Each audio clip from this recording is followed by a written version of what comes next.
İyi akşamlar, iyi akşamlar arkadaşlar, değerli arkadaşlar, değerli Galatasaray taraftarları. Tekrar sizlerle beraberiz. Öğlen yayınında güzel konulara değindik, biraz sohbet ettik. Ama yalnızdım. Yalnız asker pek bir işe yaramıyor. Askerin bir de partneri lazım. Aha o partner de şimdi burada Almanya'dan geldi. Gözleri kısık ve gerçekten muhteşem. Gerçekten tanıdığım için çok çok mutluyum. Yayınlar sayesinde biz Vedat abiyle tanıştık. Gerçekten bir abi yerine koyduğum, gerçekten çok değer verdiğim bir insan. Abi hoş geldin. Hoş bulduk. Ben de aynı şekilde yani seni tanıdığım için çok mutluyum. Yani biraz da uyumumuz da çok güzel oldu. Herkes de böyle söylüyor. Ya ben de seni çok seviyorum. Yani inşallah bozulmaz yani ilişkimiz. Niye bozulsun? Arada ışıtan olmadıktan sonra bozulmaz ya. Abi bugün öğlenleyin ben biraz başkanın tabii açıklamalarına değindim ama tabii ki geri kalan açıklamalar var. Bugün biraz öğlenki yayındakilere biraz ufaktan hızlı hızlı değinir geçeriz. Çok da önemliler değildi onlar. Asıl önemlilere gelmiştik akşam periyodu. Ama istersen ritüeli hemen yapalım. Ufuk Yap. Burak Doğan bu sefer ilk sırayı almış vallahi. Helal olsun. İyi Yener abilerim, biraz da keyfimiz yerinde olsun. Oh, kafamız çok güzel. Asmalı Tünel, Pera Beyoğlu, aşık sana, cımbam anlasana. Vay be abim, bir de döktürmüş yemin ediyorum ya. Havin Yasugev, Şırnak'tan herkese selamlar, iyi yayınlar abiler. Şırnak görev başına. Bol bol like istiyorum sizden. Çırnak'a pozitif enerji, pozitif selamlar. Onlar zaten genelde Havin'i gördüğüm kadarıyla genelde hep pozitif bir insan. Evet. Armageddon gelmiş dostum. Sağlığına dikkat. Selam, iyi Avustralya'ya yayınlar. selamlar. Selam, iyi yayınlar. Torrent idman yaptırıyor. Fatih Terim yaptırmıyordu. Necahat'te Selçuk yaptırıyordu. Sonra taktik idmanda hoca geliyordu. Yalan yok. Evet doğru ama kendisinin de katıldığı idmanlar vardı. Şimdi günahına girmeyelim. Yapmayın arkadaşlar ama evet doğru. Yardımcılarla beraber Torrent bir fiil Riera'yı da kullanarak bayağı bir işin içine giriyor. Ayhan Dermansız, Kıvanç abim, Vedat abim, bu başkan bizi öldürecek artık, bu çok net demiş. Ay öldüm. Abi sen bombayı biliyor musun? Haluk Yürekli ile Gökhan Diş'le birbirlerine girdiler. Neden? Haluk Yürekli patladı abi. Hadi ya. Konuşursam görürsün dedi. Neler söyledi? Başkanından cevap gelir mi bilmiyorum. Arada öğrendiğim kadarıyla bizleri de kastetmiş ama ifade Tabii olarak. tabii.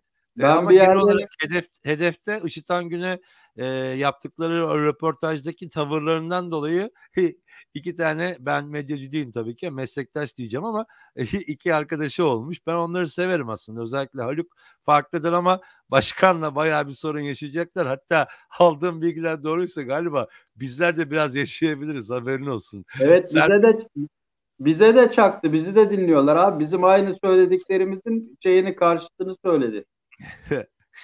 Ay abi bak, bir şey söyleyeyim mi? Eğer yalan söylüyorsak eyvallah. Her şeye hazırım. İstediğini yapmakta özgür. Ama öyle bir şey var ki biraz üzerimize gelse bunların gerçekliği ortaya çıkacak. O yüzden çok rahatım ben. Serpil Adalı, Kıvanç abi ya, bu başkan gene başkan. Neden gözümüzün içine baka baka bu kadar yalan söylüyor? Amacı nedir? Seni seviyoruz abim demiş. Amacı aslında yani kandırabildiğini düşünüyor. Öyle düşünüyorum. Bilmiyorum, ne dersin abi? Şeyda Yenisoy, We Are The Best'in gerçek kralları Vedat ve Kıvanç abiler. Saygılar bizden. Tam gaz devam edelim abiler demiş. Ediyoruz zaten. Bakalım ne olacak? Bize baskı yapabilecek veyahut da şunu yap bunu yap talimatı veren yok. Eyvallah. Burak Yenice, Kıvanç abi, Haluk ile Gökhan bak bahsetmiş. Gökhan coştular. Başkana bayağı saydırdılar. Bu kavga çok büyür ben söyleyeyim demiş. Evet öyle. Çünkü Haluk yenilir yutulur laflar söylemedi. Başkan bunun altında, gerçi Tahroş'un da söylediği lafların altında kaldı ama kalır mı bilmem. Berkan memnun. Kıvanç abi, bu başkan seni bir gün fena... Aha dur. Kıvanç abi, bu başkan seni bir gün fena yakalayacak. Bak gör, akıllı ol. Akıllı olsa seni kullanır ama nerede o zeka? Ay öldüm, ay öldüm, ay öldüm. Yakalar mı bilmiyorum ama akıllıysa, evet, ben olmasam bile benim gibi kişileri orada kullanarak çok şey yapabilir. Ama bunu düşünecek potansiyel o yönetimde var mı? Soru işareti. Servet Dinçsoy, ama şunu söyleyeyim abi, yani sen beni tanıdın. Vedat abiye sorun beni. Gramını takmam. Doğru neyse olur abi. Ben Evet. hakemken benim lakabım, herkese bir isim takarlardı. Benim lakabım Bay Kitap'tı. Kitap ne derse odur, Evet. bitmiştir. Benim için odur yani. Esnemesi Generale bile olmaz. dalıyormuş yani. Servet Dilsoy, Kıvanç Vedat abi iyi yayınlar. Sizi seviyoruz abiler. Bizler sizi seviyoruz. Tarık Karaman, Kıvanç abi bu başkan bence iyice delirdi diyelim. Öyle demiş. Şöyle Genel yapalım. General bir gün demiş ki Kıvanç'la görüşmek istiyorum. Kıvanç da gelsin demiş. Bırak o Cem Yılmaz hikayesi. Açmışım bir konyak krovesi. Elimde bir kruvaze konyak falan. Gelsin. Ufuk Özkan 1905 iyi yayınlar Aslan abilerim. Dışarıda maske, evet doğru. Maalesef Türkiye'de şu anda bu resmi olmasa da açıklandı abi. Artık açık alanda maske yok. Kapalı alanda havalandırma yerindeyse maske kullanma zorunluluğu kalktı. HES kodu uygulaması kalktı vesaire vesaire. Almanya'da durum nasıl bilmiyorum ama Abi bunlar yanlış ya. Ya Almanlar bilmiyor, ya Avrupa bilmiyor, ya Türkiye çok biliyor. Ya burada kesinlikle maske her yerde, dışarıda bile maske takıyor millet. Ya bilmiyorum, ben böyle millete bu kadar basit maske çıkartmalarını ben anlam veremiyorum gerçekten. ben de bilmiyorum abi ama bu akşam toplantıdan sonra açıklandı. Büyük bir ihtimal akşam Bakan Koca da açıklayacaktır. Efe iyi akşamlar, iyi yayınlar demiş. Metehan Altun iyi yayınlar. Ciao Fratelli. Aslanım benim gelmiş kardeşimiz.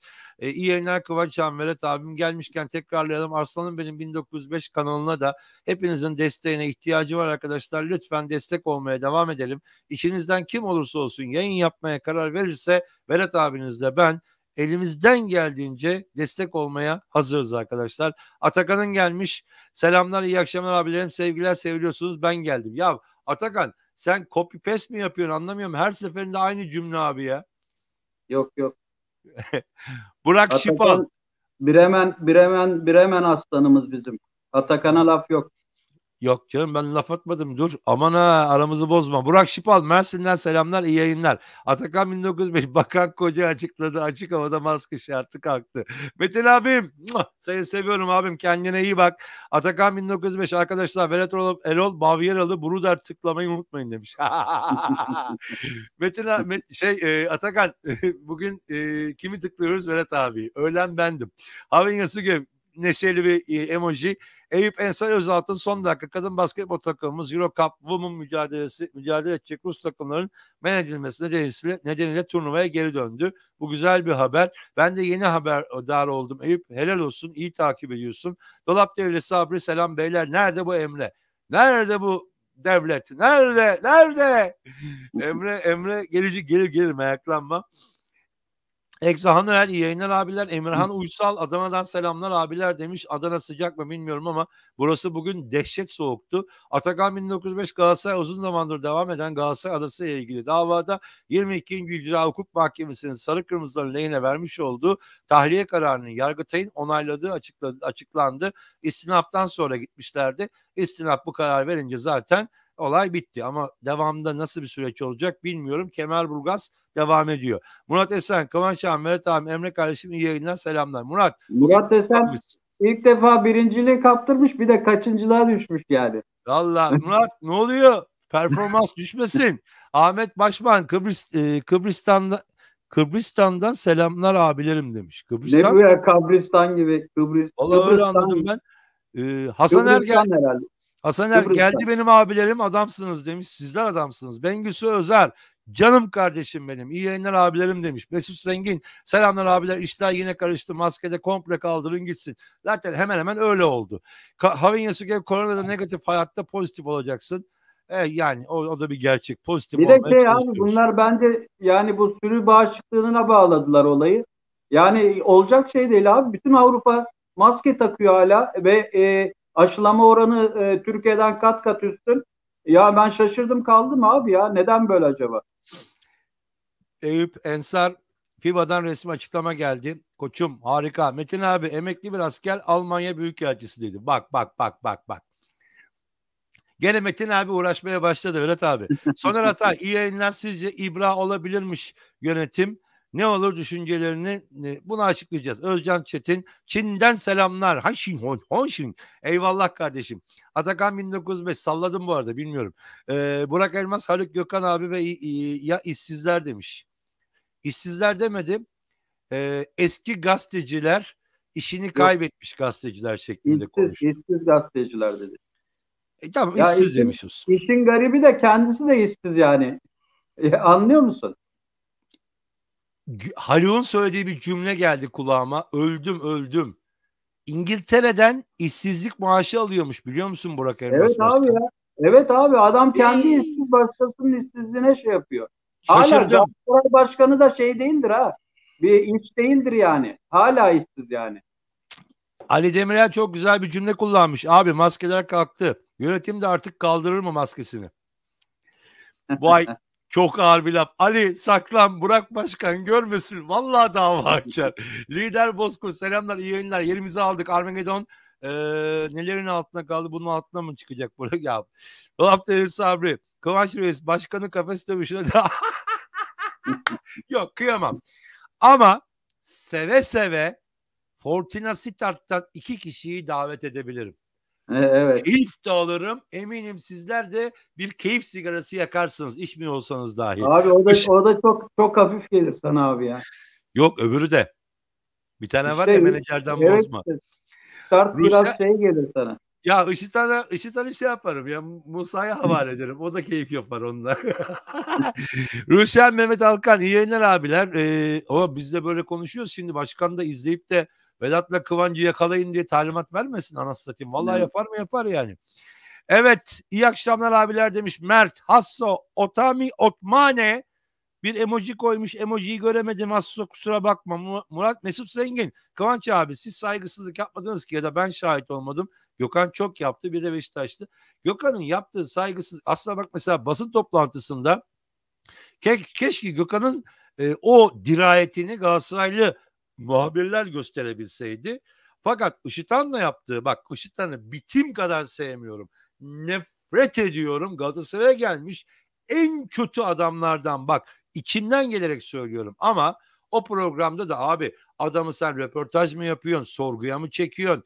Yani buna hakkın yok. Onu da açıkça söylemek gerekir. Bakın söyleyelim yani.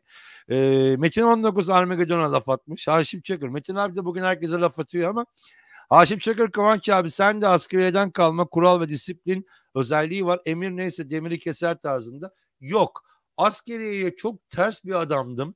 Askeri kurallarla 30 yılım geçti ama hakikaten yani üniformayla görmeyen kesinlikle asker olduğuma inanmazdı. Onu söyleyeyim. Vallahi billahi. Bak gelin araştırın. Öyle bir durum vardı. Natakov Kıvanç abi deli dana gibi koşar Ben yakalayamam ama ben kiloluyum ya. O koşar ama vallahi koşar. Yunus Bakırcı yazıyor ya, yakalarsam benimsin yazıyor. Yunus Bakırcı, ne yani Covid bitti mi şimdi? Hayır, Türkiye'de o zihniyet bitti ama o zihniyet tehlikeli bir şekilde aldığı kararlar bence çok büyük sonuçlar doğurabilir ama bilemiyorum. Herkes kendini korumaya devam. Bengüsü Özer, Haluk ve Gökhan abi işsiz diyorsa kendisi de herhalde köşküm. Yapma Bengüsü, yapma. Murat Esen, Kıvançhan Vedat, Emre kardeşim yayınlar selamlar demiş. Tekrar Anka Bodrum Tum Bum Harmoni dersleri ne zaman demiş. Vıt vıt vıt vıt, ben anlamadım. Sen anladıysan cevaplandırayım. Ne? Tun Bum Harmoni Ne demiş? Ben dersleri ne zaman? aşağıdayım. Ben aşağıdayım da o yüzden. Murat Musa Eren gelmiş arkadaşlar, bu başkan düzmece programları neden yapıyor? Hayır, bir açıklama yaptığını ve milleti susturabileceğini düşünüyor. Biraz da PR testi yapıyor etrafa ama gördüğüm kadarıyla o testler hep tepti. Dur bakalım ne olacak. Bugün getireceğim sizlere. Lider Bozkurt abi Ukraynalılar Bayrak TB2 şarkı yazmış. Eyvallah. Ruslara çok büyük kayıp verdirdi. Bu bizim gururumuz ama keşke savaş olmasa. Bir askerim. Benim mesleğim savaş. Ama keşke savaş olmasa. Samimiyetimle söylüyorum. Yani bunu nasıl ispatlarım size bilmiyorum ama savaşmayın arkadaşlar. Savaştan daha güzel şeyler var. Bu dünya paylaşılarak bize olur ama maalesef bir sürü ot kafalı adamlar liderlik pozisyonunda. İshakmış, iyi yayınlar abilerim. Moraller yerinde diyorsunuz da dün akşamki Burak Elmas yayını aklıma geliyor. Seviliyorsunuz. Daha iyi işte, moral yükseltiyoruz. Gergin Numan abiler size selamlar olsun. En büyük cimbom demiş. Egza Haner başkan o malum başkana laf etmeyip de Haluk abiye ve Gökhan abiye mi laf etmiş? Cidden komik. Evet, doğru. sadece o değil. Papatya Başkan var. Başkan yardımcısı Papatya var burada. Ona etmedi laf. Kayseri Başkanı'na etmedi laf. Neydi? Sancak'a etmedi laf. Sancak gerçi çok ağır konuşmadı. O başka şeylerden konuştu. Ama asıl Tahroş'a etmedi laf. Yani böyle olunca da garip şeyler geliyor akla. Muhammed Işık merhaba abiler. Sedat abi gelmiş selamlar. Emre yoksa tık yok. Yok ya. O zaman Sedat abi tık yoksa ders de yok. Hadi. Hadi. Emirhan Uysal. Adana Yağmur Kıyamet Kıvanç abi. Of be Emirhan. Adana'da yağmur biraz serik olsun. Takliber abi 1905 gelmiş. Hoş gelmiş. Yücel Devran. Bengüsü Özar'a selam vermiş. Mehmet Bayrak Kıvanç abi 19 maçını izledim mi? Pape nasıl oynadı? İzlemedim ama yayındaydım. Fakat her golde maşallah bizim arkadaşlar golleri bize hissettirdiler. Yücel gene cevap vermiş. Gerginim. Herkes Galatasaray güzel futbol oynadı diyor ama bence çok kötü futbol oynadı demiş. Hangi maç? Eğer Rize maçı diyorsan yapma. Yani Rize maçında o taktikler, o hızlı hücumlar yani fena değildi. Gene de bir ilerleme, bir gelişme olduğunun fark etmek lazım. Biraz daha pozitif bakmaya çalışıyorum ben. Testimiz pozitif değil ama biz de hayattan tat almıyoruz abi demiş Efe. Sedat abi ya ne zamandır Emre yok demiş. Emre'nin özel işleri var Emre'yi anlayın. Kanı kaynıyor. Neyse. Müzik and Films. Abi bu sene hiç derbi kazanamadık ve bu futbolda kazanacağımızı da sanmıyorum. Beşiktaş maçını bekle istersen. Benden sana tavsiye. Abi gündüzdeyim ben paylaştığım sunuyu hızlı o bölümünü geçeyim. Seninle asıl zaten konuşmamız gereken konuya geleceğim. İster misin? Öyle yapalım mı? Yapalım. Galatasaray başkanımız neler konuştu diye geldik. Yalnız dostlar birer tane beğeni bırakırlarsa gelir gelmez daha da yukarılara çıkarız. Daha çok izleniriz ve bu önemli konuları daha çok kişi seyretmiş olur.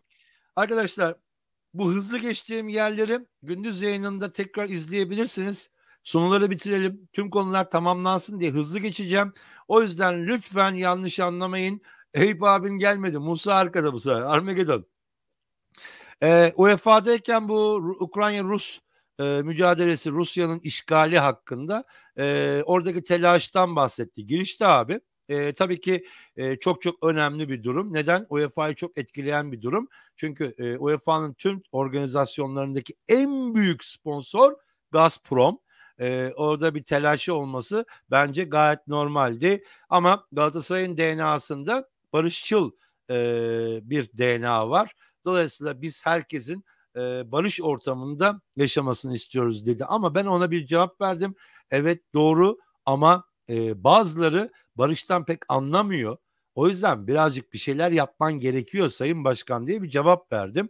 Bir şey demek istediğin zaman söyle abi dururum ben. Yok devam et abi. Galibiyetleri almasaydık torrent ile ayrılık düşünür müydünüz sorusuna da hayır. Şeyler de var mı? Torrent'in açıklamaları da var mı? Torrent'in açıklaması yok abi. Ha, tamam. Tamamen Tamam. Burak Elmas Başkan'ın. Aklımdan biliyorum. Ben de torrent izinleri de söylerim. Tamam abi. Üstünü bir tartışırız. Tamam. Göztepe Çaykur Rize maçı bu tamamen abi program. Göztepe Çaykur Rize maçında eğer puan alamasaydık veya kaybetseydik de biz torrentle devam edeceğiz demişti. Ben bugün şunu söyledim. Ya zaten artık at değiştirmek veya başka türlü seyis değiştirmek gerek yok. Burada gidebildiğin kadar git. Zaten bu Galatasaray yani özür dilerim sana rağmen düşmeyecektir. Ama eğer olmuyorsa da gerekli tedbirleri alırsın. O yüzden ben torrente de herhangi kimsenin tepki gösterdiğini görmediğimi ilettim. Çünkü hakikaten torrentten şüphelerimiz var, soru işaretlerimiz var ama benim şahsen kendi tepkim bir taraftarımız hakkındaki o biz böyle bu tarz taraftarları biliyoruz cümlesi çok sinirlendirdi beni. Bir de Fatih Terim'e ne olursa olsun kişi diye hitap etmesi beni çıldırtmıştı. Ama bugün şimdi biraz önce Torrent'in yaptığı açıklamalarda ondan ders almış, kulağını çekmişler. Onunla ilgili düzeltti açıklamalarını. Aynen öyle. Ya ben başka türlü Torrent'i izleyeceğiz, göreceğiz. Fatih hocamızı davet etmeye gerek yok dedi. Çünkü Buket Aydın davet eder misiniz diye özellikle Barcelona maçından sordu. Ama ben ona özellikle bugünkü verdiğim cevapta hatta Fatih Terim resmini görüyorsun. Ya gene mi ben diyor adam. Adamı bırakın artık, gitti adam ya, bitti. Ben zaten bir daha bir araya gelebileceğinizi hiç sanmıyorum dedim. Ve bu tarz bir cevabı da genel kurulda acaba ne konuşacak çekingesinden dolayı verdiğini düşünüyorum. Yorumun varsa dinleyeyim, yoksa devam ediyorum. Yok yok, devam et abi. Bunun için herkes gördü bunları. Tamam. Hızlı hızlı geçelim. Ga Öbür Ga şeyler daha önemli. Galatasaray, bu arada arkadaşlar lütfen like ve abone kısmında bir hatırlatma yapmama gerek kalmadan sizler bize desteğinizi verin. Galatasaray içinde olduğu zor durumdan çıkarmak için geldik dedi ama bir an geldiği an aklıma geldi. 100 milyon dolarlık garanti sponsor Qatar Airways vardı. Olmadı. Siyasi de, tabii durum var bunda. Bir de 40 milyon dolarlık şey vardı. Ne demişti? Kasa kolaylığı vardı. O da olmadı. Anlaştığımız oyuncular var, hemen getireceğiz demişti. Ondan sonra Fatih Hoca'nın istediklerinde 10 güne varmaz bitireceğiz demişti. O da olmadı. Peki bunlar neyi etkiledi? Tamam, zor bir ortama geldi, kabul, ama Şampiyonlar Ligi'nden elendik, paralar gitti. Değerli oyuncuları alamadık. Satış karını buradan değerlendiremedik. Gittik mecburen almamız gerekenleri almaya çalıştık ve 10 mağlubiyet abi, hiç para alamadığımız 10 mağlubiyet yaşadık ligde ve 45 milyon TL gibi çok büyük bir kaybı uğradık. Bunları kim hesap verecek? Çok büyük Evet. kayıptı. Onların cevabını da vermiştik bugün yayında. Avrupa'da tur atlama olayında gülümseyerek, tebessüm ederek %51'dir dedi Galatasaray'ın her zaman şansı, ama karşımızdaki takımın tamamen değişmiş, o gençleşme operasyonunu iptal ederek tamamen takımı yenilemiş olan bir Barcelona olacağını herhalde atlamış Sayın Başkan ve %51 şans vermiş. Umarım geçer. Umarım tur atlar. Zaten şunu söyledim. Barcelona'ya geçersek final, hatta kupayı alır getiririz. Onu söyleyeyim ben size Ben biraz arkadaşlar. ben biraz bugün orta sahaları biraz karşılaştırdım da onun görselini de getiririz. Bizde Tayland'da şey var, Berkan var. Adamların orta sahası sadece 250 milyon euro. Tamam. Sadece orta Dur, sahası. girme. Allah aşkına girme, moral bozma. Luis Campos. Gerçekten çok büyük isim. İlk biz duyurduk sizlere arkadaşlar ve Berat abi Campos konusunda benim düşüncemi orada dinledi. Çok sevinmiştim. Eyvallah, ama ya burada bile değişik açıklamalarla hep güvenimizi sarstı abi. Dedi ki sportif direktör olacak. Hayır.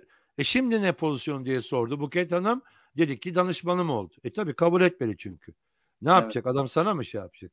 evet. Gelip de burada Galatasaray'la mı uğraşacak? Hayır, alakası yok, ama yardımları olacaktır. Ve ben bir bilgi daha paylaştım öğlenleyin. Torrent'e çok fazla güvenmediğini Evet. öğrendim abi Campos'un. Ama tabii ki bir birlik beraberlik kurmaya çalışıyorlar. O birlik beraberliğinde içinde Pascal Sensible diye bir arkadaş var.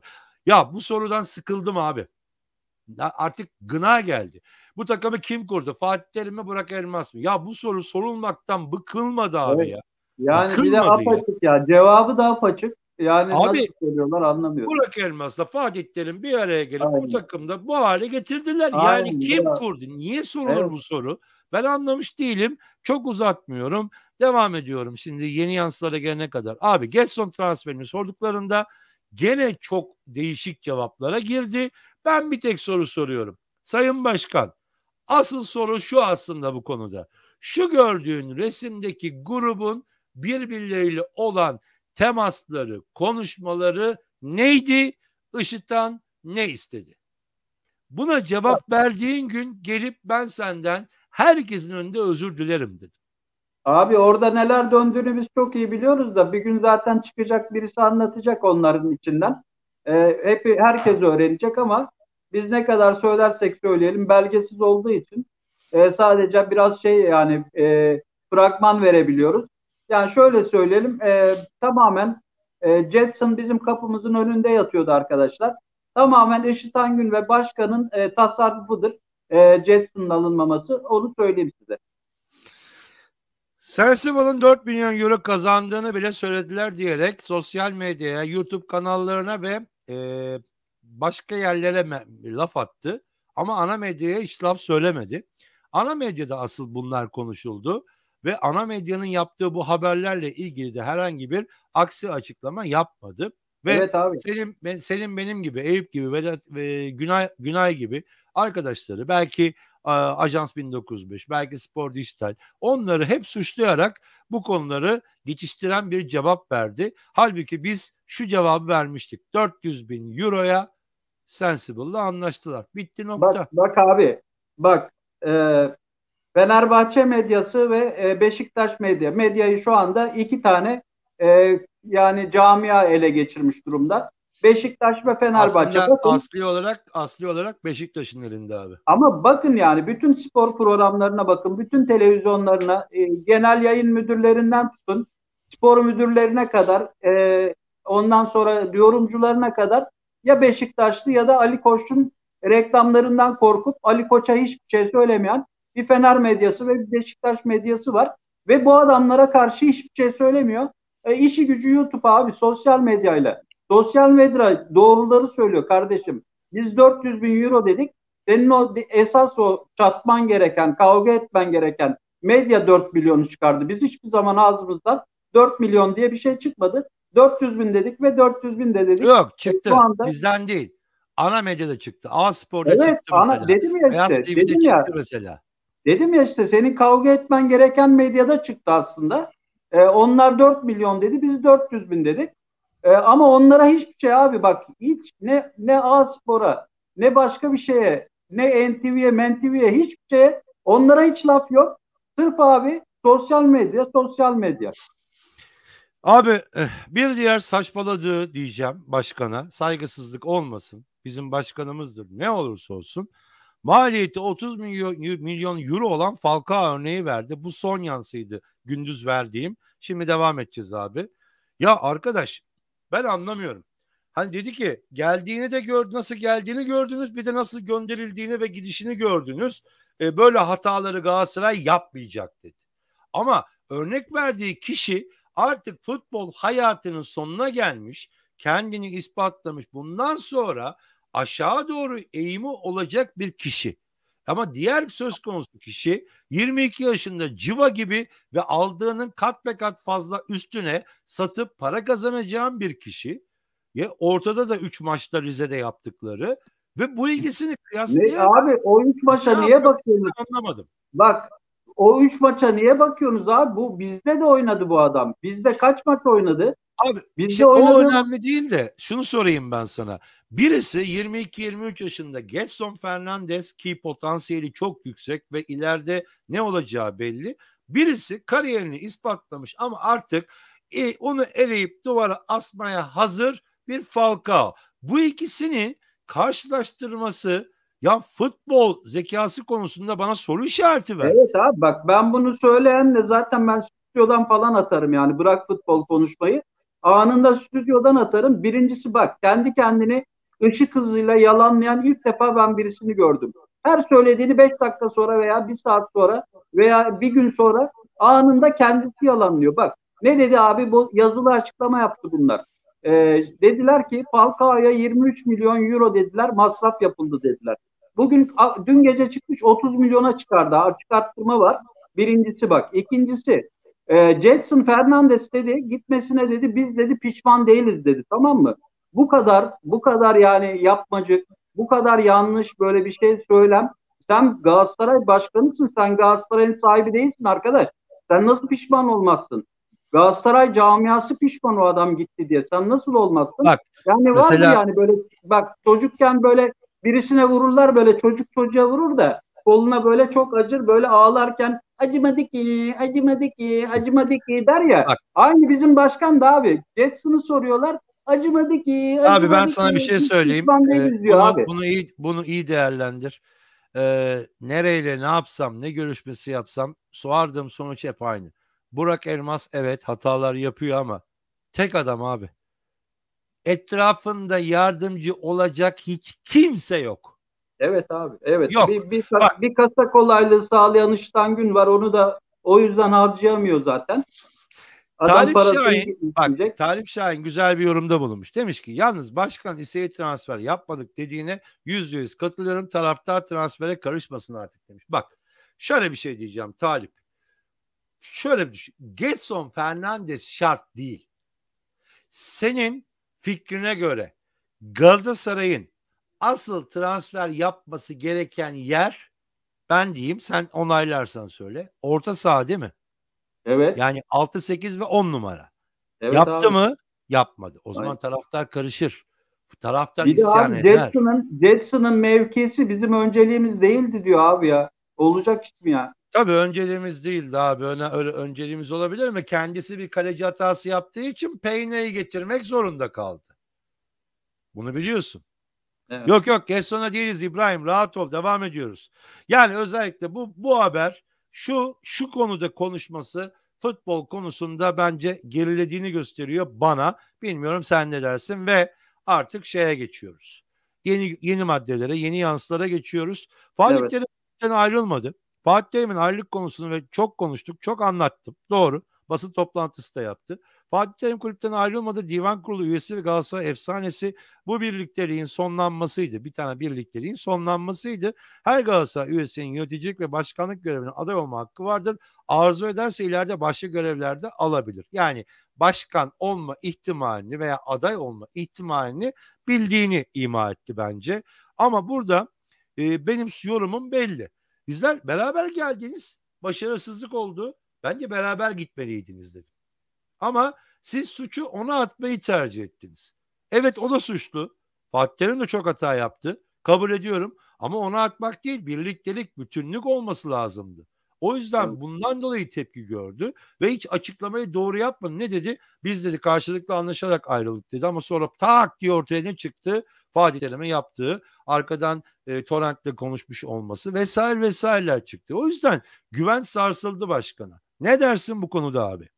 Evet, aynen. Bugün zaten Torrent'in açıklamaları olsaydı, Torrent demiş ki bu hani Torrent'le dediler ya Burak Elmas ve Işıtan Gün, biz dedi Torrent'le ilk önce Fatih Terim'in yardımcısı olarak görüştük dedi. O da kabul etti dedi. Fatih Terim gidince dedi teknik direktör olarak getirdik dedi. Bugün Torrent'e sordular. Torrent dedi ki ben dedi Guardiola hariç dedi kimseye yardımcı olmam dedi bu dünyada dedi. Bu arada güzel önerileri olan arkadaşlar var. Rusya'da özellikle bazı takımlar oyuncularını çok seri bir şekilde kaybediyorlar.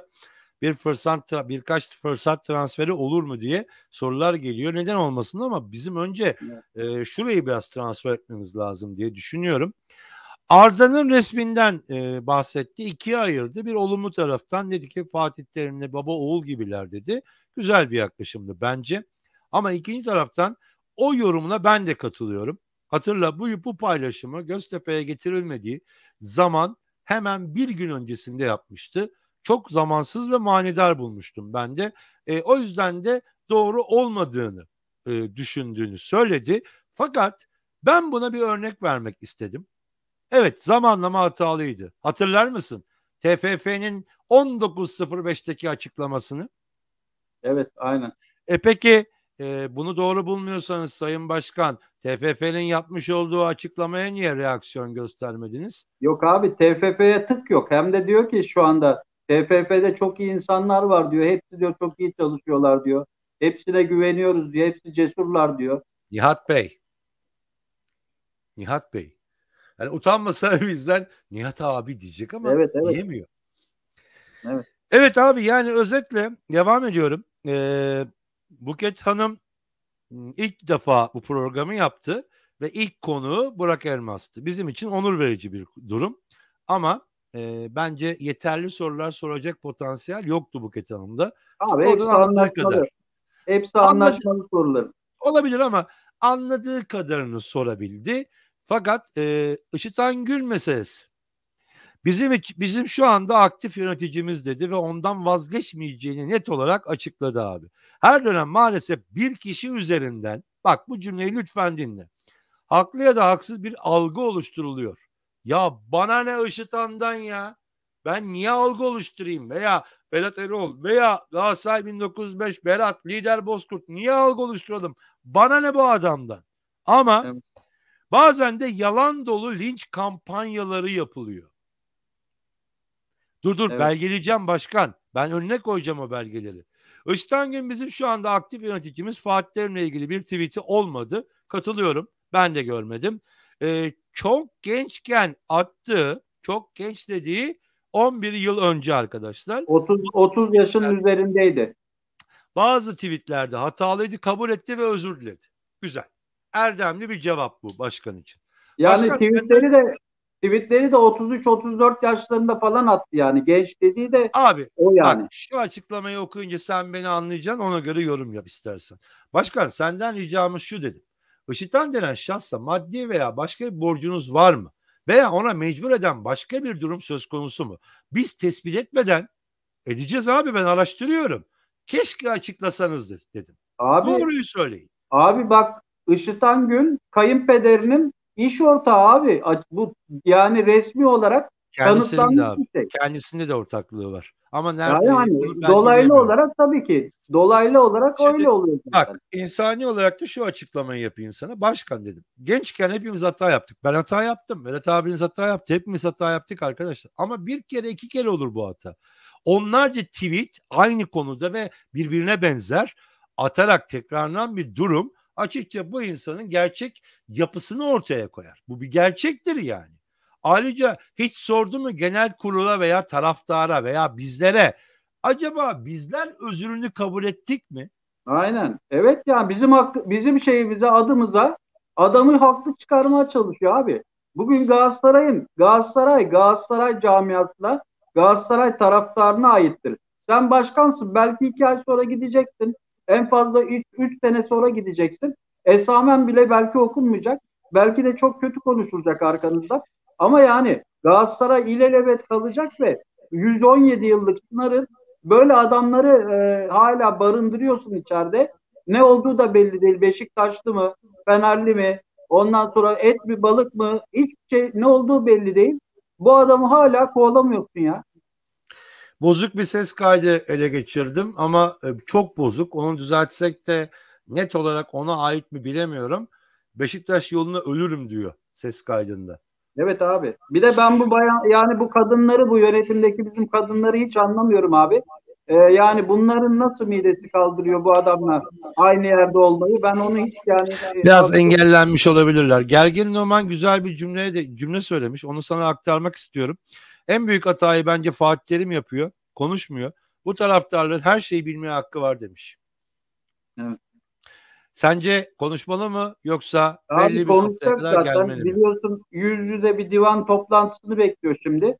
Bu şey üzerinden yapıyorlar bazen divan toplantılarını, biliyorsun. Kamera üzerinden. O öyle değil de yüz yüze olan bir toplantıda bu Mart ayındaki olursa Mart ayına, Nisan'daki olursa Nisan'da, zaten bu maske muhabbetleri de böyle şey olduktan sonra kesinlikle divan kurulu bizim yüz yüze olur. Orada çıkıp konuşacağım dedi zaten, demeci var. Bu arada yarınki yayına görüşmek üzere demiş. Havin de kaçmak zorunda olduğunu söylemiş. Bengisu da Claudinho, Beka, Ejuka, Botheim gibi transferler boşta olabilir. Evet, Ben evet. isterim demiş. Bakalım, fırsat Claudinho, transferleri olabilir yani. Claudinho çok iyi gelir yani. Çok yakışır. Abi Beka'da. ben bu konuşmadan sonra gene biraz araştırdım ettim ama şu düşünceye vardım. Bilmiyorum, katılır mısın? Burak Elmas yalnız kovboy ya. Gerçekten yalnız kovboy. Etrafında ona hiç kimse destek vermiyor ve Işıtan Gün denilen adamın arkadan çok oyun çevirdiğini ben görebiliyorum ama başkan neden göremiyor? Ben hiçbir şekilde anlamıyorum abi. Hiçbir şekilde. İbrahim Toprak Kıvaç Bey, Fatih Hoca konuşmalı diyenlere sorar mısınız? Fatih'in hatalarını kim konuşacak? İbrahim, şunu düşün. En azından soru işareti olan konuları ortaya çıkartabilir. Fatih Terim'in hatalarını zaten bizler konuşuyoruz. Fatih Terim'in kadro seçimi, Fatih Terim'in evlatçılık yaklaşımı, Fatih Terim'in pandemiden sonra tamamen kontrolünü kaybetmiş ve iyi oyun oynatamamış olması. Bunları zaten biz konuşuyoruz. Önemli olan yönetimle Florya arasında neler olduğunu anlatacak birilere ihtiyacımızın olması. Işıtan Gün'ün özrünü kabul eden Sayın Başkan acaba Okan Buruk'un özrünü kabul eder mi? Bilmiyorum. Evet. Gelecek. Amacımız Türkiye'nin ilk borçsuz ve ilk defa üst üste kar eden kulübü olmak dedi. Mali olarak aslında iyi şeyler yaptı. Hala da yapmaya çalışıyor. Farkındayım. Ama genel kurulun büyük çoğunluğu ben inandığını düşünmüyorum bu konunun. Ama asıl önemlisi ne biliyor musun dedim Sayın Başkan'a. Taraftarlar, yani kulübün gerçek sahipleri hiç inanmıyoruz bizler. Evet, çok istiyorum. Hepimiz istiyoruz. Parasal sorun kalmasın. Kâra geçelim. Artık kâr edelim. Ama gerçekler çok acı başkan dedim. Ne dersin? Senin inancın var mı böyle bir duruma? Abi sen diyorsun ekonomik olarak iyi şeyler yaptı da zaten yaptığı şeyler sponsorluklar hatır için oldu. Türk parasıyla oldu. Çerez parasına döndü. İkincisi onlar geldiğinden beri 7 ay içerisinde 300 küsür milyon daha borcu arttı Galatasaray'ın. Yani bu iyi ekonomi ise helal olsun yani. Ya 1 milyar falan mı artması lazımdı borcu? Yok, ondan demedim de yani en azından 7 ay baba. oyuncu maaş bütçesinin Abi düşüyor tamam bak olması sen iyi bugün yani. öğlen söyledin. Çok güzel bir şeye değindin. Biz o 10 maçı alsaydık biz şu anda 40 milyon lira daha fazla 45, tam kasamızda 45 para abi. olacak. Tam 45. Evet yani. Yani onları hiç görmüyor. Ondan sonra bizi Şampiyonlar Ligi belki tur atlayabilirdik. Oraya şeyleri benim transferlerimin hepsi bitecek dedi başkan olduğumda. 2 gün içerisinde dedi. Ve hocanınkileri de 10 gün içerisinde bitireceğim dedi. Transferin son gününde tamamladık transferi. Yani Hakan böyle Dalkıran dostum, Bengisu kardeşimiz senden bile genç muhtemelen. Tabii ki böyle hatırlatmalar yapacak. Hiç birbirimizi kırmayalım lütfen. Bakın, bu kanal çok farklı bir kanal. Hepimiz istediğiniz gibi konuşabilirsiniz, anlatabilirsiniz. Bengisu da bizim kardeşimiz. Belki senin de kardeşin. O yüzden şey yapma. Bir de moderatörlük verdiğimiz bir arkadaşımız. O yüzden hani biraz daha böyle birbirinize yapıcı olsanız, ya bizim birliğe, bütünlüğe ihtiyacımız var. Lütfen rica ediyorum. Herhalde anlarsınız diye ve birbirimize saygı gösteririz diye düşünüyorum.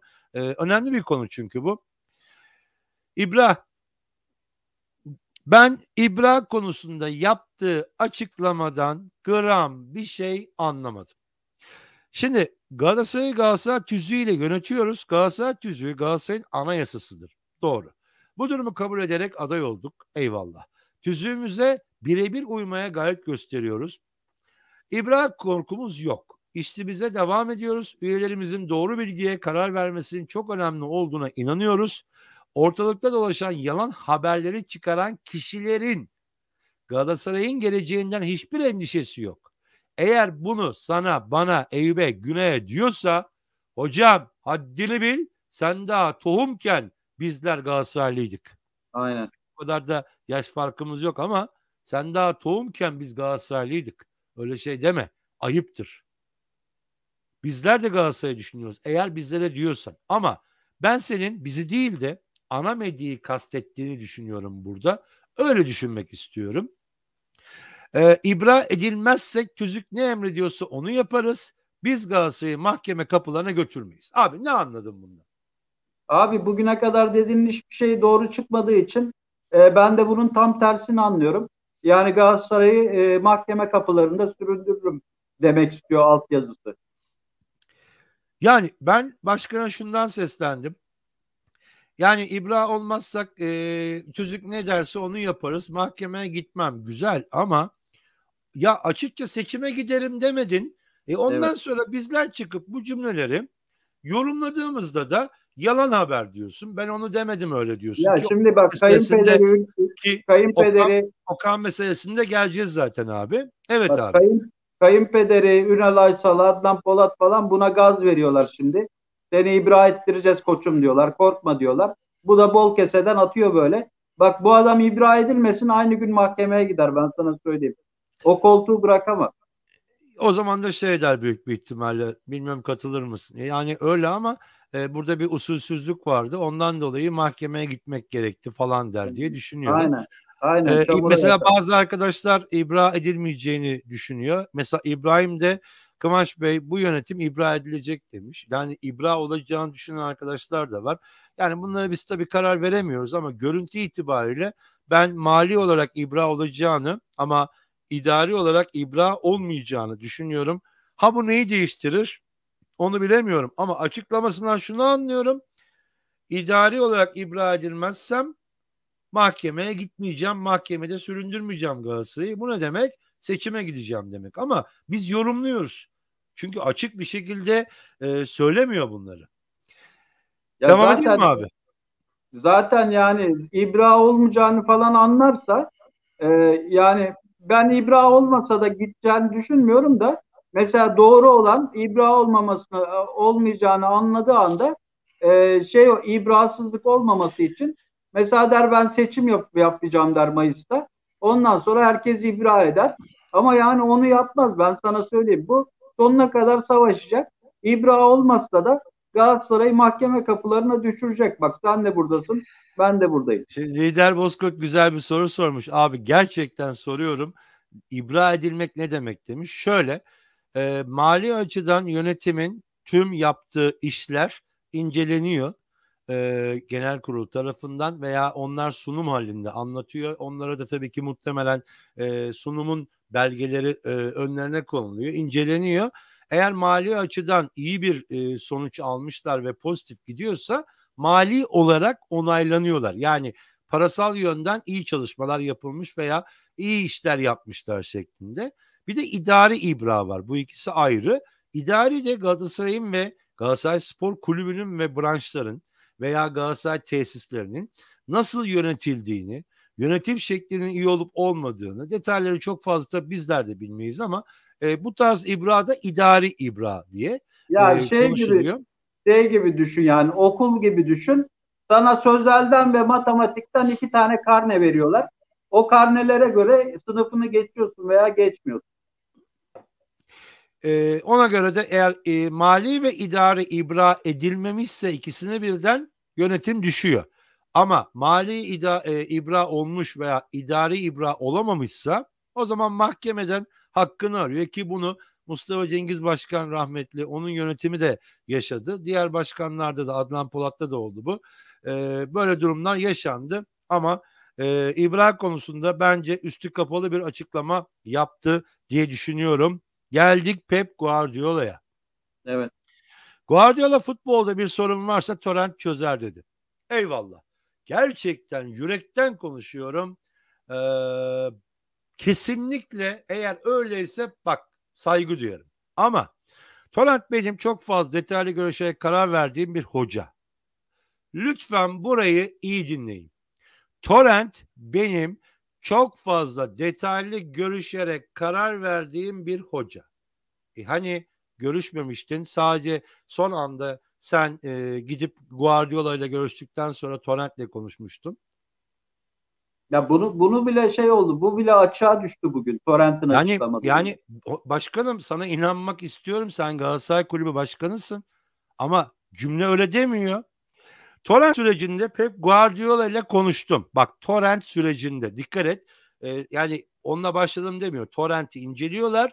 O Torrent'le ilgili bir ara Guardiola ile konuşuyor. Guardiola futbolda bir sorun varsa Torrent çözer dedi. Guardiola bugün istese Torrent yine yanındaydı dedi. Yani Torrent'i ben gene yanıma alırım demek istemiş. İlerleyen dönemde gelecek iyi sonuçlarla da herkesi ikna edeceğini düşünüyorum. Allah'ım inşallah bizi yüzümüzü kara çıkartsın. Torrent Bey gibi gerçekten çok iyi çalışıyorlar. Ona ben yaptığım araştırmalarda gerçekten ben de kefilim. Çok çalıştıklarını söyleyeyim. Kendisine güveniyorum dedi. Kendi cümleleriyle zaten çelişti ama ben de şöyle bir soru sordum. Peki başkan madem öyle dedi merak ediyorum dedi. O zaman neden yanındaki bu değeri yani gerçekten değerli bir insan bize gönderdi? Yani kendi ayağına bu kurşunu niye sıktı? Babasının oğlu musun sen? Yanında da değildi ki zaten bize gelirken. Hayır, önemli değil ama niye gönderdi? Yok Niye abi. kabul etti? Yani yanına almadı ki göndersin. Yanında bile Abi, değildi. abi sonuçta bir telefonuna bakar. Hadi atla gel deyip yardımını ister onun. O ayrı konu Yok da ister de neden yani böyle bir şeye istememiş olumlu yani onu yaklaştı? söylüyor. Nasıl olur da takımı veya kendisini bu kadar riske edebiliyor? Veya şunu soralım başkana. Ya başkanım ne oldu tam belli değil. Üstelik bir teknik direktörlük kariyeri yaşadı Amerika'da ve Güney Amerika'da. Başarısız sonuçlar aldı. Ve sen takım bu durumdayken bu riski nasıl alabildin? Yani Evet. bu büyük bir risk değil mi abi? Tamam Bir tane teknik direktör gelebilirdi. Bak Fatih Terim'i gönderen Ünal Aysal gitti, kimi getirdi? Ki o bile başarısız oldu ama en azından tecrübesiyle ispatlamış bir insanı getirdin. Şimdi bilmediğim bir kişi, sadece duyumlar ve Pep'in onayıyla getirdiğim bir kişi başarısızlığı veya başarıyı nasıl garanti edebildin? Bu büyük bir risk değil mi Galatasaray için? Evet. Bilemiyorum. Yani Pepe teşekkür ederiz o zaman bu konuda. Taraftarlarımız takımına sahip çıkmalı. Burada çok sihirli cümleleri var. Bizi istemeyen taraftarlarımız olabilir. Dikkat, yönetimden bahsediyorum abi. Eleştirileri kabul ediyorum ama taraftarlarımız takımlarına sahip çıkmalı. Bu takımın başarısı Galatasaray'ın başarısı. Oyuncularına sahip çıksın. Bunu Galatasaraylılardan rica ediyorum. Oyuncularımız çok çalışıyor. Onlara en büyük morali verecek olan taraftarlarımız. Abi, Sayın Başkan dedim. Taraftara mesajınız çok güzel. Ben size Galatasaray taraftarı hakkında bir bilgi vermek istiyorum. Aynı olayları Fener veya Beşiktaş'ta yaşansaydı saha olayları, idman sahası basılması, protestolar, saldırılar, polis araçlarının devrilmesi ve daha nice olaylar yaşanırdı. O kadar sabırlı ve o kadar mükemmel bir taraftara sahibiz ki hiç olay yaşanmadı. Farkında mısınız dedim. Bizler Bizden sonra sizin değil. Bizler bizden sizin değil. sonra yayın O var mı bizden formayı sonra? bak, bizler sizin değil. O formayı taşıyanların zaten arkasındayız. Dert etmeyin, üzülmeyin. Yani biz takımı her zaman destekliyoruz dedim. Senden bekleyeyim abi. Kıvanç, bizden sonra yayın var mı? Bilmiyorum abi. Musa söyler büyük bir ihtimalle. Evet. Ya ben yoksa çok acele şeyi de söyleyeyim. Torrent'in açıklamaları çünkü bununla paralel gidiyor. Onları Tamam, duyarsam o zaman istersen onunla ilgili de bakıyorum. Ben bu arada arkadaşlar chat'e bakmıyorum sanmayın. Chat'te böyle değişik sorularınız varsa yakalayıp sormaya çalışıyorum arada. Torrent'i çok aşağı görüyorsunuz demiş bir arkadaş. Bak hemen onu yakaladım. Hemen geleyim şöyle. Asıl olan Galatasaray. Torrent'i çok aşağı görüyorsunuz. Türkiye Ligi'nde şu an çalışan tüm hocalara lisans verebilecek kapasitede bir insan. Ya aşağı gördüğümüzü nereden çıkarttın ki? Öyle bir şey ben dedim mi bilmiyorum. Özür dilerim öyle bir şey dediysem. Hayır. Sadece bu riski nasıl göze alabildiniz dedim. Yani bu bizim cümlemiz. Yoksa Torrent'in zaten teknik olarak çok iyi bir seviyede bir antrenör olduğunu biliyoruz. Ama teknik direktörlük ve antrenörlük apayrı bir şey. evet. İnsan Evet. psikolojisinden anlamak vesaire. O 21'de yüzden yanlış anladıysam özür dilerim kardeşim ama onu demek istemedik. Evet abi. 21'de kapatacakmışız. Ben Torrent'in hemen bir toparlayayım, şöyle özet yapayım. Senden bilmiyorum, gördün mü açıklamalarını? Ben bugün dışarıdaydım abi, Evet, görmedim. Torrent ya biraz önce yaptı zaten açıklamaları. Torrent şöyle, yani özet olarak şöyle diyor. Ben diyor işte geldiğimde 7 günde 3 tane maç yaptık diyor. Takıma diyor adapte olamamıştım zaten diyor. Çok acele oldu diyor. Ondan sonra şimdi diyor 45 gündür takımla beraberiz ve diyor takımın gelişmesi diyor gözüküyor artık diyor.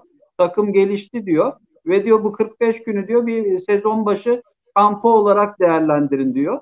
Ondan sonra diyor ki benim diyor taktiğim diyor şeylerin diyor hepsi diyor oturmaya başladı diyor. Feguli ile Babel'in diyor takımda kalmasını isterim diyor. Ondan sonra diyor benim yanımda diyor Avrupa'nın en iyi taktikseni ve diyor şeyi var diyor, analizcisi var diyor. Ekibi iyi Ondan abi. sonra Ekibi güzel. ondan sonra diyor ki bize diyor çok iyi diyor sportif direktörler geldi diyor. Bize diyor çok yararları oldu. Bizi sakinleştirdiler diyor. Onlarla uyumumuz diyor çok çok güzel diyor. Çok iyi bir vaziyette diyor. Takıma da çok diyor bunun diyor faydası oldu diyor. Ondan sonra işte oyunumuz gelişti diyor. Ve ben işte Fatih Terim'e, Sayın Fatih Terim'e saygı diyorum falan. Sayın sayın diye Fatih Terim'e, yani böyle o biri yerine gelen yeni yerine geldim falan demişti ya, onu düzeltti. Bir de Burak Başkan dedi bana, dedi Galatasaray dedi 4 yıldızı olan dedi tek takım. Bana dedi Galatasaray'ı anlattı dedi ve dedi çok çok dedi etkilendim dedi. Çok şaşırdım dedi. Yani daha yeni anlattılar Galatasaray'ı arkadaşlar. 4 yıldızın falan nereden geldiğini falan yeni öğrendi. Orada da yaptı, yaptı yani. Anlıyor musun? Beraberliklere sevinen bir arkadaş olduğu için hatta orada da yaptı ya, beraberliklerle ilgili de bir yorum da yaptı. Yani şöyle söyleyeyim, yani Torrent işlerin çok çok iyi gittiğini, çok mükemmel bir teknik direktör olduğunu ve kendisini kanıtlamak zorunda olmadığını falan söyledi. Ben de şöyle söyleyeyim abi bak. Başkanın açıklamalarını bir kere taca çıkardı. Başkan demişti ki biz dedi Fatih Terim'in yardımcısı olarak anlaştık dedi. Ben dedi Guardiola hariç dedi bu dünyada kimseye yardımcılık yapmam dedi. Tamam mı? Yani başkanı taça çıkardı orada. İkincisi ben Torrent tamam son maçta son 15-20 dakikada biraz bir şeyler gösterdi. Bir esintiler gördük. Ondan sonra Trabzon maçının ilk yarısında gördük. Ama bunun istikrarlı ve devamlı olması lazım. Yani Torrent'in bunun sağlamasını yapması lazım. Torrent şimdi bitmiş sondan ikinci Rize'nin son 10-15 dakikası yorulduktan sonra bir baskılı bir oyun yapabiliyorsa bunu devam ettirmesi. Tamam Konya düşük bir vaziyette şu anda. Konya maçını ben baz almam. Ama önünde sağlamasını yapabileceği 2 tane maç var Torrent'in. Birisi Barcelona deplasmanı, bir tanesi de Beşiktaş'ta oynayacağımız evimizdeki maç. Bu maçlarda rüştünü ispat edecek Torrent. Biz Torrent hakkında ön yargılı değiliz ve Torrent gerçekten bu dediklerini yapacaksa istikrarlı olarak yani biz neden sevinmeyelim ki? Deli miyiz biz? Yani Torrent başarılı olsun. Biz daha çok deli gibi seviniriz abi. Galatasaray'ın başarısı demektir bu. Aslında en önemli şey şu arkadaşlar. Torrent'le ilgili hepimizin kafasında soru işaretleri var. Bu arada bir soru sormuştum, cevap vermediniz dediniz. Biz o cevabı verdik aslında, Falcao Getson kıyaslamasını. Eğer yayını tekrar başa alırsan dostum, orada cevabımız var.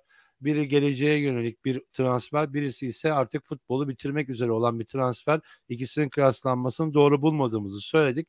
Bizler Torrent'i geçtikçe her maç sonunda belli ölçülerde belki eleştireceğiz. Belki ya bak iyi şeyler yapıyor diyeceğiz ki Rize maçından sonra Vedat abiyle çok güzel yapılan şeyleri Torrent'ten veya takımdan, ama güzel olan şeyleri de paylaştık. Biz Galatasaray'ın yükselmesini istiyoruz. Bizim kimseyle sorunumuz yok ki.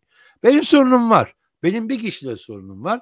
Onu artık size söylememe bile gerek yok. Çünkü o kişinin kim olduğunu ve az çok neler yaptığını hepiniz biliyorsunuz zaten. O yüzden biz Torrent'e destek olmalıyız. Gidip stada takımımızın arkasında durmalıyız. 90 dakika teşvik etmeliyiz. Bakın önümüzde Beşiktaş maçı var. Galatasaray PFDK'ya sevk edildi. Öyle ağır bir ceza alır mı bilmiyorum ama ceza olsun veya olmasın. Biz takımımızı Beşiktaş maçında tam gaz destekleyeceğiz. Onların istediği olmayacak. Yeri gelirse hakemi bile bağlayacağız orada. Biz oyunumuzu oynayacağız ve Galatasaray kimmiş herkes tekrar hatırlayacak. Pulgar hakkında da Torrent dedi çok ayakları çok düzgün ve oyunu çok basit oynayabilen bir futbolcu. Çok iyi bir futbolcu. Bundan sonra hazır olduğu sürece daha fazla süre alacak dedi. Abi kaç maç kaldı? 27. hafta bitti. 28. 12-13 tane maç kaldı abi.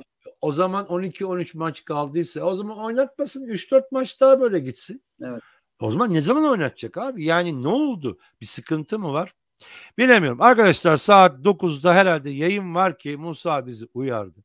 Bir hatamız olduysa affedin ama Galatasaray Başkanı Burak Elmas her açıklamasıyla kendini daha zor duruma sokuyor. Fakat şu gerçeği ben kendi adıma tekrarlamak istiyorum. Burak Elmas tek başına. Galatasaray'ın şu anda bir yönetimi yok. O yüzden hatalarıyla sevaplarıyla biz onu bu şekilde göreceğiz. Fazla üstüne gitmeyeceğiz. Sosyal medyadan yüklenmeyin. Bırakın o da hayatına devam edebilsin. O da bir şeyler için çabalıyor ama yönetim maalesef bizde bomboş. Bunu artık hepimiz görüyoruz. Evet abi, senin söylemek Evet, istediğin bir yani şey var mı? yok ben de dostlarımız yine her zamanki gibi bize çok çok büyük destekte bulundular. Kendilerine çok çok teşekkür ediyorum. Çıkarken de birer beğeni bırakırlarsa bizi daha da mutlu ederler. Ve dediğimiz gibi pazar gününe kadar bize katıl üyesi olmuş ve katıl üyesi olacak dostlarımıza pazar günü yapacağımız çekilişte 3 tane Galatasaray Store'dan 500'er liralık hediye çeki vereceğiz. Lütfen bunu da dikkate alırsanız Evet, sevinirim. bir de masayı da söyleyelim. Masa söylendi. Hemen kapatacağız. Masada, her masada varız diyor. Kulüpler Birliği hakemlerle ilgili, MHK ile ilgili toplantı yapıyor. Ben masada onu göremedim. Garip değil mi? Evet, evet, evet. Sizleri çok seviyorum. Hata olursa lütfen affedin. Biz bilerek yapılan hataları gerçekten yadırgıyoruz ama bilmeden yaptığımız hatalardan da özür dileme erdemine sahibiz. Biz sizdeniz. Bizler beraberiz. Biz Galatasaray taraftarıyız. Öyle büyüğüz ki. Bak birleşmişler. Ona rağmen bir şey yapamıyorlar. Bu arada Beşiktaş da evinde Kayseri maçında 1-0 mağlup durumdaymış. Evet. Onu da kimin yayını var bilmiyorum arkadaşlar. Evet. Musa yazmadı. Ya futbol muhabbeti Günay Esentürk'tür ya da Eyüp Günay'ın Yıldız'ın olmaz yayını abi. var. Günay daha yeni taşındı. Evi kurmak üzere, bir de internet sorunu vardı. Bugün Günay'ın olacağını sanmıyorum. Ama muhtemelen Eyüp'ün vardır veya başka bir iş vardır. Sizleri çok seviyoruz. Saygılar sunarız. Umarım Galatasaray bundan sonra şu zorlu dönemeçte 22'deymiş Eyüp'ün yayını. Demek ki Musa'nın işi var arkadaşlar. Galatasaray yükselmeye devam etmeli ve bu zor süreçte bizler takımın arkasında olduğumuzu herkese göstermeliyiz. MHK, Federasyon, Tahroş, herkes Evet. dinleyecek. Bu Galatasaray'ı yıkamazsınız kardeşim. Biz arkasındayız. Unutmayın. We are Sizi the seviyorum. best Galatasaray. We are the best Galatasaray.